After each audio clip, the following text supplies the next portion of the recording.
Hello' এতিয়া মই কাম এটা কৰিব গৈ আছোঁ ৱাৰিছ নামজাৰি। তো আমি প্ৰথমতে জানিব লাগিব ৱাৰিছ নামজাৰি কেনেকৈ কৰে। তো ৱাৰিছ নামজাৰি কৰিব হ'লে আমাক কিছুমান ডকুমেণ্টছ লাগিব। তো এতিয়া মই ক'ম কি কি ডকুমেণ্টছ লাগে তাত।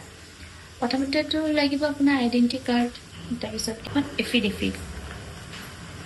এফিডেভিটখনত আপোনাৰ লাগিব যে আপুনি ডিক্লেয়াৰ কৰিব লাগিব আপোনাৰ দেউতা বা মা ঢুকাইছে, তো আপোনালোকৰ আৰু কোন আছে, এলং উইথ আপোনাৰ চিষ্টাৰ্ছ, ব্ৰাদাৰ্ছ, আমাক প্ৰয়োজন হ'ব নেক্সট অফ কিনখন।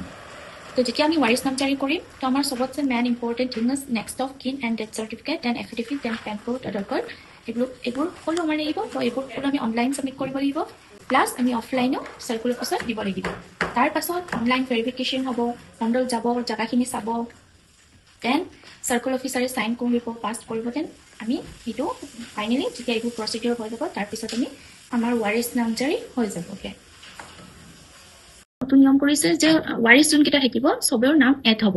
যদি কোনোবাই নালাগেও বুলি কয়, তো আপুনি ডাইৰেক্ট কাটিব নোৱাৰে সেইটো নামটো। প্ৰথমতে আপুনি ৱাৰিছ নামজাৰি কৰি ল'ব লাগিব, দেন তেখেতে ডিক্লাৰেশ্যন দিব এখন চাৰ্কুল অফিচত যে মোক নালাগে বুলি, তেতিয়া তেখেতৰ নামটো হটোৱা যাব।